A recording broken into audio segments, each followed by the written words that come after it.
प्रमाद से और मन वचन काय के योग से जो प्राणों का विच्छेद होता है, और वो विच्छेद जो है वो ऐसा नहीं कि दूसरे का होता है, आपका भी होता है। घर के अंदर ही आपको किसी ने मान लीजिए निमंत्रण कर लिया, पड़ोसी घर में निमंत्रण करने चले गए, बहुत अच्छा, कल्पना करो बस, जैसा मैं बोलता जाता हूं कल्पना करते चले जाओ।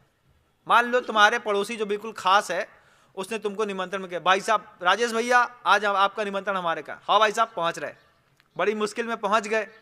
अब कमलेश भैया, राजेश भैया, छोटू भैया अपने घर में पहुंचे, सामने निमंत्रण हुआ, अच्छी चांदी की थाली, पहली बार, मतलब घर में तो कभी खाए नहीं होगा चांदी की थाली में, पड़ोसी ने चांदी की थाली में कटोरी लगा करके भोजन कराया, हर द्रव्य चमक रहा है। खीर की कटोरी में खीर के ऊपर केसर धरी है, तो केसर धरने पर केसर से थोड़ा सा पानी उतर करके दूध में मिल गया, देखने में बहुत सुंदर लग रही। चटनी 3 प्रकार की, लाल हरी, हरी चटनी ज्यादा हरी, लाल ज्यादा लाल, काली ज्यादा काली, अच्छी फुल्की, अच्छी चाट पकौड़े, अच्छे सब धर दिया, अच्छे से पूरा भोजन करा दिया। पूरा भोजन तुम अच्छी गरम गरम बेसन की पुड़ियां निकल रही हैं, बेहतरीन मेथी दाना डाल के, जो जो आप खाते होंगे मसाले वाली, आप बिल्कुल खाते जाइए। अंदर पनीर की सब्जी एक तरफ, पापड़ एक तरफ, चटनी एक तरफ, खूब अच्छा भोजन कराया सामने वाले ने। 80% भोजन हो गया, फिर जाकर के उनने आपको बढ़िया जूस दे दिया, भाई साहब ये मैंगो शेक है, इसको और पी लो। ओहो क्या बात है, ये और ले लिया। उसके बाद अरे दूध पी ले भाई साहब, एक दूध का गिलास इसके ऊपर और हो जाए तो फिर आनंद आ जाएगा। हमको तो लगता है कि बस सीधे स्वर्ग में पहुंच गए भगवान, अपने घर में क्यों रह रही। पड़ोसी कितना अच्छा है, कितने मान सम्मान से भोजन करा रहा है, कितना अच्छा भोजन करा रहा है, दिख भी रहा है कि नहीं। हाँ, अब जब 90% भोजन हो जाए, 90% भोजन होने के बाद सामने वाला बहुत अच्छे प्यार से बोले, यार छोटू तुम्हारा निमंत्रण करके खुशी तो बहुत हो रही है, लेकिन क्या, अब हम इतने खुश हैं, तुमने 1 घंटे से हमको इतने अच्छे से भोजन करा रहे हैं, चेहरे की मुस्कुराहट देखने लायक लगती है, लगता है अरे हम तो राजा साहब हैं, चांदी की थाली में निमंत्रण हुआ भैया, बड़ी किस्मत की बात है, हो गया निमंत्रण।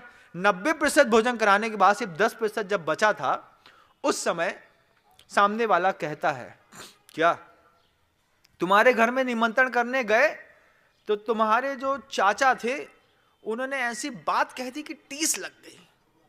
क्या कह दिया? तो चाचा से हमने बोली कि छोटू को निमंत्रण है, तो चाचा बोले काय को वो गधा को घास खिलाने बुला रहे।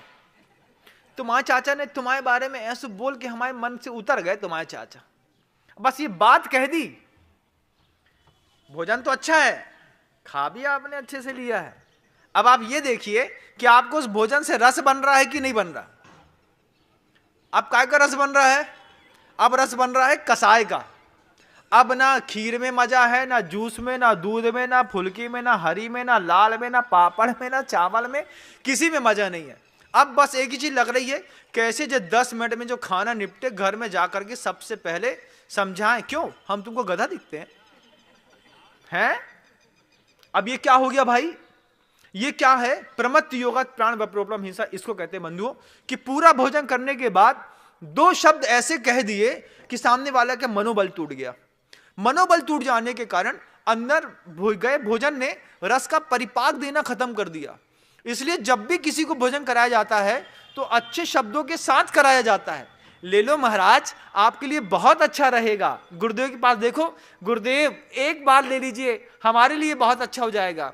जितना अच्छा भोजन उतने अच्छे शब्द भी हो, तब जाकर के भोजन का परिपाक देह को पुष्ट करता है। बंधु घर के अंदर देखिएगा, अपने आप को थोड़ा महसूस भी करिएगा कि जब आप भोजन करते हैं तो आपकी वो जो प्रिया होती है वो अच्छे से बोल करके भोजन कराती है कि बस क्या किया उसने बताओ, सीख की झाड़ू लगा करके धरती साफ करी और वहीं पे धम्म से एक थाली पटक दी, धरती में चटाई बिछा ली, धरती में थाली रख ली। जबकि विज्ञान कहता है कि भोजन को सीधे अर्थिंग जमीन से नहीं मिलनी चाहिए, बीच में एक लकड़ी का तख्ता या पाटा जरूर होना चाहिए। अगर समझदार पत्नियां हैं पूरे विश्व की तो अपने पति को लकड़ी के पाटे के ऊपर थाली रख करके भोजन कराती हैं। लेकिन बहुत सारी अबोध पत्नियां हैं जो चाहती हैं मेरा पति छिन्न छिन्न भिन्न भिन्न हो जाए। अब क्या करें, बोले कुछ तो कर नहीं सकते, मार तो सकते नहीं है, एक काम करो थाली को रख दो जमीन में और दक्षिण की तरफ मुख करा दो इसका, और फिर अपने ही पति को भोजन कराओ, और उसमें भी चिड़चिड़ करके, लो जल्दी खाओ हमें दूसरे भी काम है।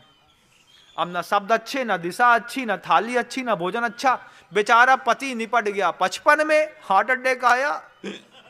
पिताजी बोले गए, माँ बोले माँ तो 78 साल की हो गई, पिताजी तो 25 साल पहले चले गए। बोले क्यों चले गए भाई? वो चले सिर्फ इसलिए गए कि हमारे यहाँ की वस्तु व्यवस्था ऐसी थी कि पत्नियां चला करके दक्षिण दिशा में पति को बैठाती थी, वहीं पे थाली जमीन में रखती थी, उसके बाद चिड़चिड़ करती थी। बोले जल्दी करो, तुम कितना लेट कर देते हो। अब भैया थोड़ा उत्तर की तरफ मुख कर दिया होता पति का, एक थाली के नीचे पाटा या बाजोटा लगा दिया होता, उसके ऊपर अच्छे से खिलाया होता, फिर उनसे बोला था सुनो भोजन करने से पहले 9 बार नमोकार मंत्र पढ़ लो, सब ठीक हो जाएगा। फिर देखो वो पति जी तो 120 साल, लेकिन अपन को पसंद हो तब तो। आयु के ऊपर तो है भैया, लेकिन कुछ बाहर भी निमित्त तो काम करते हैं। अब पति 120 साल जी जाए तो पसंद नहीं, तो बोले ऐसे कुछ कुचक्र रचो घर के अंदर कि पता भी नहीं चले और काम भी हो जाए। ऐसा भी होता है दुनिया में। आप लोग थोड़ा सा देखिएगा, आपके घर में कहीं ऐसा तो नहीं है कि पत्नी चला करके दक्षिण दिशा में आपको बैठा करके नीचे थाली जमीन में रख दी और एक साथ सबको बैठा दिया, घर के जितने सब बैठ जाओ, थाली लगा दो जमीन में बैठा दिया, और अनहाइजीन जोन में बैठा करके आपको भोजन का ये परिणाम निकलता है, प्रमत्त योगात प्राण व्यपरोपणम हिंसा। प्रमत्त योग से प्राणों के छूट जाने का नाम हिंसा है। आप अपने परिवार में अपने आप को समृद्ध करें, आप अपने परिवार में अपने आप को और ऊंचा उठाएं और ऊंचे उठें।